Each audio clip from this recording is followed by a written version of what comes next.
स्वागत है आप सभी का द रेडियन क्लासेस के यूट्यूब चैनल पर।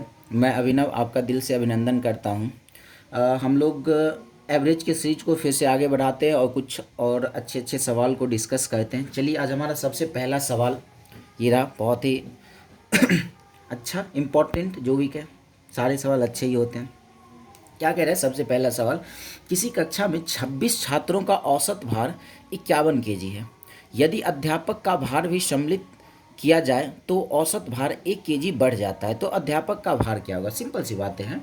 26 छात्र है, उसका औसत दिया हुआ 51, 26 छात्रों का औसत 51 दिया हुआ है। अब कह रहा है एक अध्यापक भी शामिल हो गया, मतलब 26 छात्र था, एक और अध्यापक आ गया, 27 हो गया। औसत क्या रहा है? 1 केजी बढ़ गया। पहले औसत था 51, अब औसत कितना हो गया? 52। तो हमसे पूछा अध्यापक का भार क्या होगा। एक सिंपल से अगर हम बेसिक कॉन्सेप्ट की बात करें, एकदम बेसिक की बात करें, हम जानते हैं कि सम अगर हम लोग निकाले, योग निकालते हैं, तो योग निकालने के लिए क्या करते हैं? औसत और संख्या को, औसत और नंबर को क्या कर लेते हैं? मल्टीप्लाई कर लेते हैं।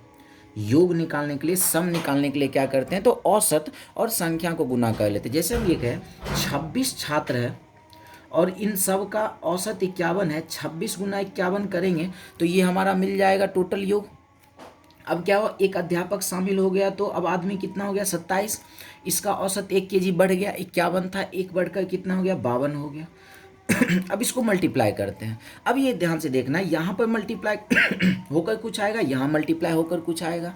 अब हम ये देखते हैं 26 छात्र है और यहाँ पे 27 आदमी का है। इस दोनों को हम लोग माइनस करते हैं तो क्या हो जाएगा? तो अध्यापक का भार निकल कर आ जाएगा। तो इस तरीके से हम लोग अध्यापक का भार निकाल सकते हैं। अब हम एक दूसरे कॉन्सेप्ट की बात करते हैं जिसमें क्या हो ना, मल्टीप्लाई नहीं करना पड़े, आसान काम हो जाए। तो मल्टीप्लाई भी आसान ये कर ही सकते हैं, बट थोड़ा काम और आसान हो जाए।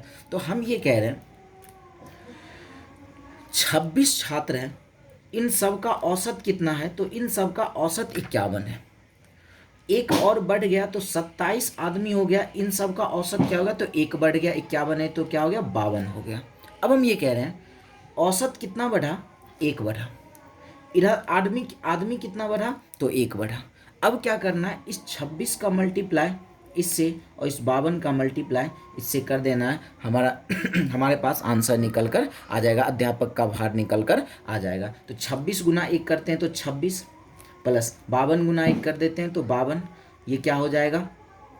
78। तो अध्यापक का भार कितना है? तो 78। एकदम सिंपल सा कॉन्सेप्ट इस पे हम लोग अप्लाई करके सवाल का आंसर निकाल सकते हैं। चलिए एक और सवाल देखते हैं इसी टाइप का। 11 व्यक्तियों की औसत आयु 25 वर्ष है।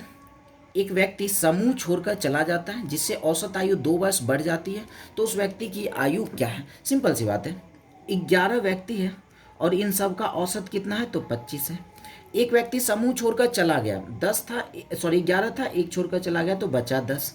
औसत 2 वर्ष बढ़ गया, पहले औसत था 25, 2 बढ़कर कितना हो गया? 27। अब देखते हैं, औसत 2 बढ़ा और यहाँ से आदमी कितना हुआ? तो 1 कम हुआ। फिर से क्या करना है? 11 का मल्टीप्लाई +2 से करना है और 27 का मल्टीप्लाई क्या करना है? तो इस 1 से कर देना है। तो 11 गुना 2 हो जाएगा 22, 27 गुना -1 -27, 22 में से -27 हो जाएगा -5। तो क्या है ना जो ये आदमी चला गया था, समूह से एक आदमी छोड़कर चला गया था, उसका एज 5 वर्ष हो गया। लेकिन ये माइनस क्या दिखा रहा है ना, कि आदमी गया।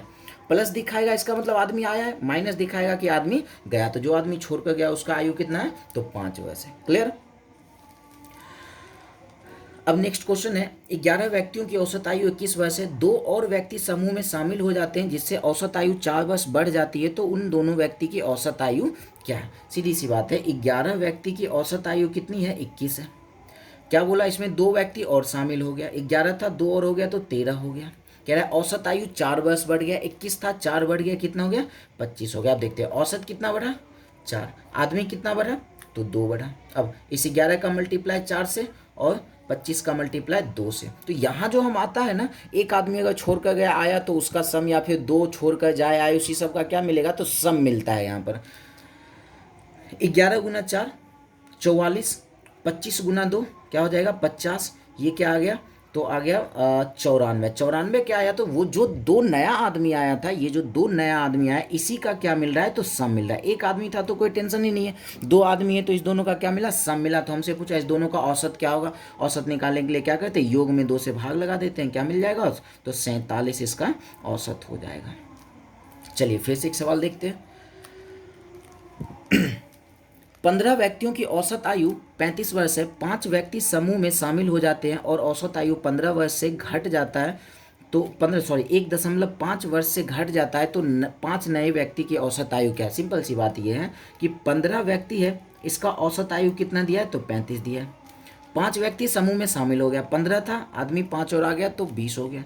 ये कह रहा है कि औसत आयु क्या होगा? 1.5 घट गया, 35 है, 1.5 घटा लेते हैं तो क्या मिल जाएगा? 33.5। अब कंपेयर करते हैं फिर से, यहाँ से ये कितना घटा? 1.5 घटा। आदमी कितना बढ़ा? तो 5 आदमी बढ़ा। फिर वही रूल्स लगा देते हैं, 15 का मल्टीप्लाई इससे और इस 33.5 का मल्टीप्लाई 5 से। तो 15 गुना 1.5 क्या हो जाएगा? तो 22.5 और ये माइनस, क्योंकि 15 को -1.5 से मल्टीप्लाई करेंगे तो 22.5।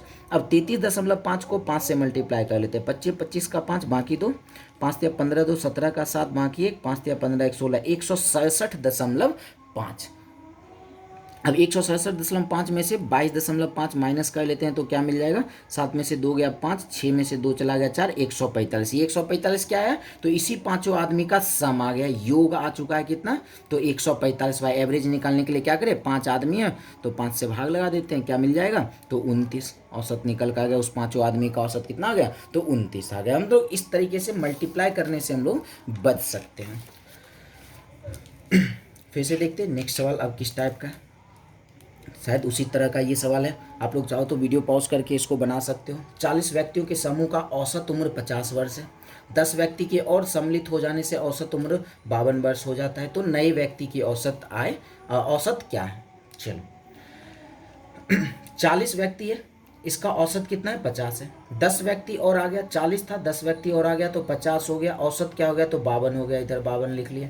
औसत 2 बढ़ा, आदमी क्या बढ़ा? 10 बढ़ा। फिर इस 40 का मल्टीप्लाई 2 से, 52 का मल्टीप्लाई 10 से। तो 40 गुना 2 हो जाएगा 80, प्लस 52 गुना 2 कर लेते हैं 520। सब मिला के क्या आ गया? 600। ये 600 क्या है? तो इसी 10 का क्या है? तो सम है। हमें इस 10 का औसत पूछा है तो 10 से भाग लगा देते हैं, क्या मिल जाएगा? तो 10 आ जाएगा इसका, 60 आ जाएगा इसका औसत। चलिए अब क्या सवाल है? एक खिलाड़ी की 21 पारियों का औसत 23 है। वह अपनी 22वीं पारी में 41 रन बनाता है। 23वीं पारी में कितने रन बनाए ताकि औसत रन में 1 की वृद्धि हो जाए? ध्यान से समझना है। क्या है? एक आदमी 21 पारी में का औसत रन 23 है, ये कह रहे हैं 21 पारी का क्या है ना? औसत रन 23 है। 22वीं पारी में 41 रन बनाया, 43वीं पारी में कितने बनाए कि औसत रन 21 हो जाए? तो ये टोटल 23 मैच खेल रहा है ना, 21 मैच का 23 है, टोटल 23 मैच खेला तो 23 मैच का क्या हो जाएगा? 1 बढ़ गया, 23 था तो क्या हो गया? 1 24 हो जाएगा। यहाँ से देखिए औसत 1 बढ़ा और यहाँ से मैच क्या हो गया? 2 बढ़ा। फिर क्या करते हैं? 21 का मल्टीप्लाई 2 से और 24 का मल्टीप्लाई इस 2 से। तो 21 गुना 1 क्या हो जाएगा? 21, प्लस 24 गुना 2 हो जाएगा 48। तो क्या मिल जाएगा? 8 1 9 4 2 6। अब ये 69 जो आया 69, ये क्या आया है? तो ये 21 के बाद 22वीं और 23वीं मैच का ये सम आया है। 22वीं और 23वीं का क्या है? सम है। हम यहाँ पे अगर लिख लें 22वीं और ये 23वीं का क्या आया है? तो ये सम आया है। अब जिसमें 22वीं में ये कितना रन बनाया था? 41 रन बनाया। भाई टोटल 69 है। 22वीं में ये 41 बनाया तो 23वीं में कितना बनाएगा? टोटल में से 22वीं को हटा लेते हैं तो क्या मिल जाएगा? 8 ये 2 28। 23वीं में कितना बना है? तो ये 28 में। सिंपल सी बातें थी। ये 22वीं और 23वीं का सम 69 आया है। 22वीं में 41 बनाया तो बाकी बच्चा किस में बनाया होगा? 23वीं में ही बनाया होगा। इस तरीके से हमारा सवाल सॉल्व हो गया। क्रिकेट के एक खिलाड़ी ने 15 पारियों के में कुछ रन बनाए। 16वीं पारी में उसने 85 रन बनाए तथा इससे उसकी औसत रन पहले से 3 रन अधिक हो गई। तो 16वीं पारी के बाद खिलाड़ी का औसत रन क्या? सिंपल सी बात है, 15 पारी में कुछ रन बनाए, 16वीं में 85 रन बनाए। इसका मतलब ये है, हम ये कह सकते हैं कि 15वीं पारी तक का कुछ औसत होगा। हम मान लेते हैं कि 15वीं पारी तक का औसत क्या था? तो x था। फिर 16वीं में ये 85 रन बनाया तो इसका औसत रन क्या हो गया? 3 अधिक हो गया। तो 16वीं में औसत अगर बात करें तो x पहले था, 3 बढ़ गया तो x + 3 हो गया औसत। अब सिंपल सी बात करें, औसत कितना बढ़ा? 3 बढ़ा। मैच कितना बढ़ा? 1 बढ़ा। फिर से इस 15 का मल्टीप्लाई 3 से और इस x + 3 का मल्टीप्लाई इस 1 से। 15 गुना 3 हो गया 45, प्लस x+3 को 1 से मल्टीप्लाई करेंगे तो x+3 ही मिलेगा। और यहाँ पे किसका मिल जाएगा, 15 16 तो 16वीं का कितना है, तो 85 है। तो ये हमारा मिल गया 85। अब यहाँ से हम लोग देख लेते हैं, इस 85 को उधर भेज देते हैं। अच्छा एक बात देखना है, हमसे क्या पूछा, 16वीं पारी के बाद औसत। अगर x का वैल्यू निकालेंगे तो 15वीं का औसत मिलेगा।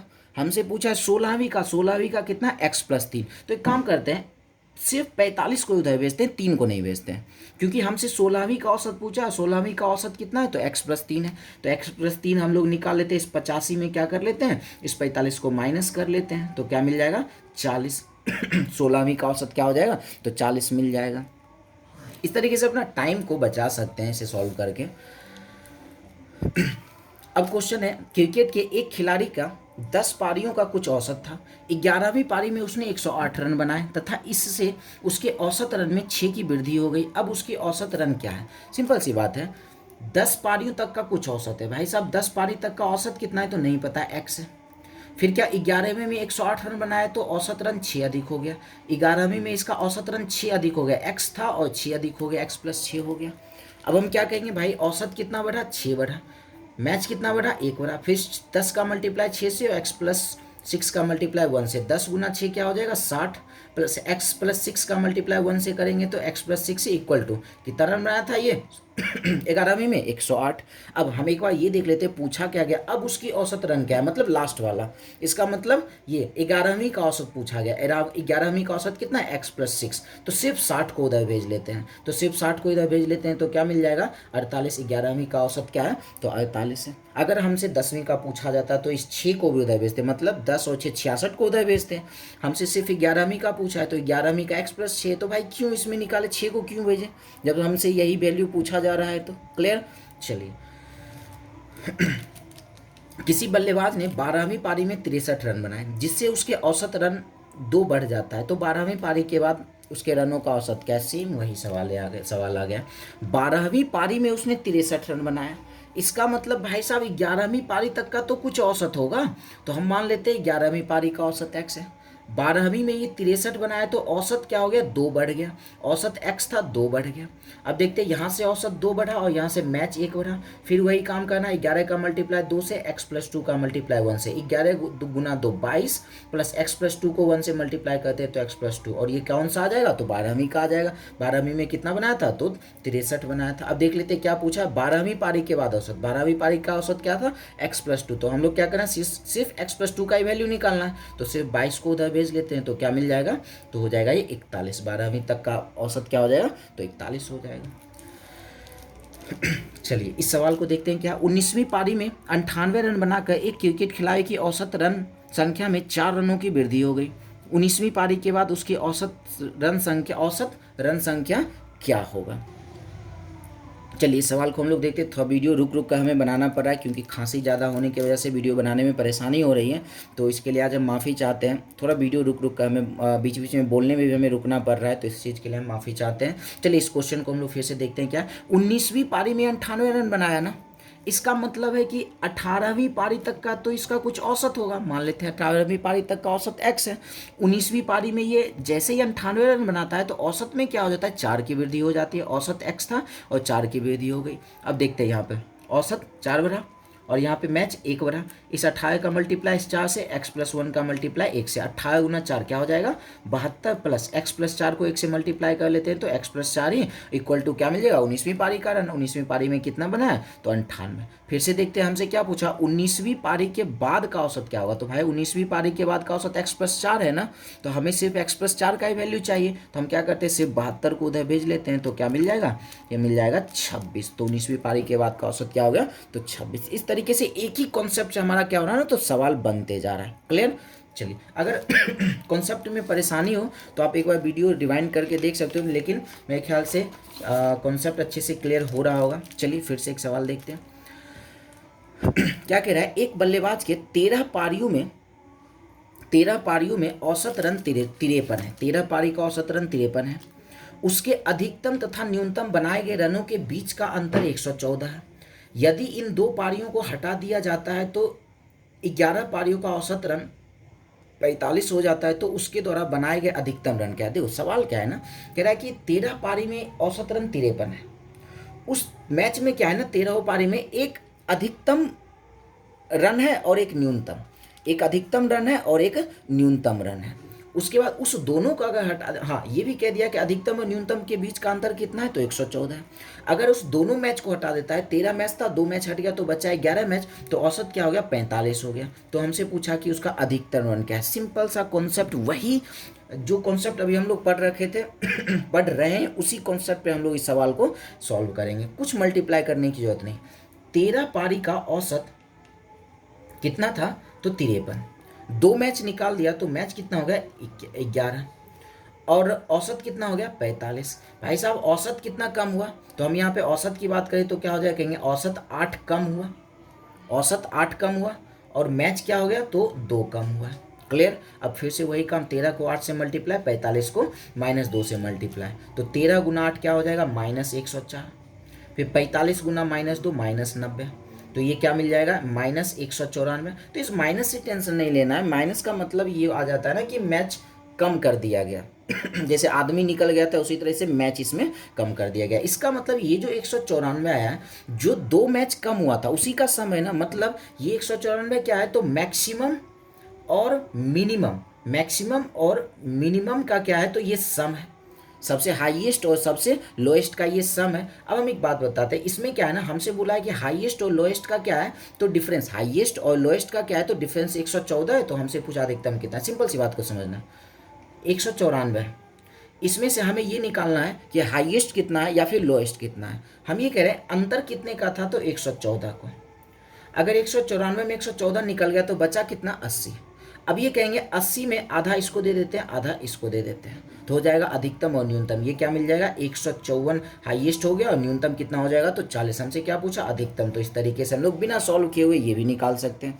लॉजिक पे सीधे हम लोगों को चलना है। टाइम, एग्जाम में टाइम की बहुत कमी होती है, इस चीज़ को आप लोगों को समझना होगा। क्लियर है। चलिए फिर से एक सवाल बनाते हैं इसी टाइप का है। एक क्रिकेट खिलाड़ी के 11 पारियों का औसत 57 है, उसका न्यूनतम स्कोर 71 है। यदि इन अधिकतम न्यूनतम 2 पारियों को शामिल ना किया जाए तो शेष 39 पारियों का औसत रन 54 है, तो खिलाड़ियों का अधिकतम स्कोर क्या है। सेम वही सवाल है। ये कह रहा है कि 41 पारी का औसत रन 57 है, न्यूनतम स्कोर अधिकतम 71 है, न्यूनतम जो मिनिमम होगा वो 71 है, और अधिकतम कुछ होगा। अब ये कह रहा है अधिकतम और न्यूनतम को निकाल दिया। भाई 41 में से 2 मैच निकल गया, 39 बचा और उस 39 का औसत कितना है, तो 54 है। अब देख लेते हैं औसत कितना कम हुआ, 3 कम हुआ, मैच कितना कम हुआ, 2 कम हुआ।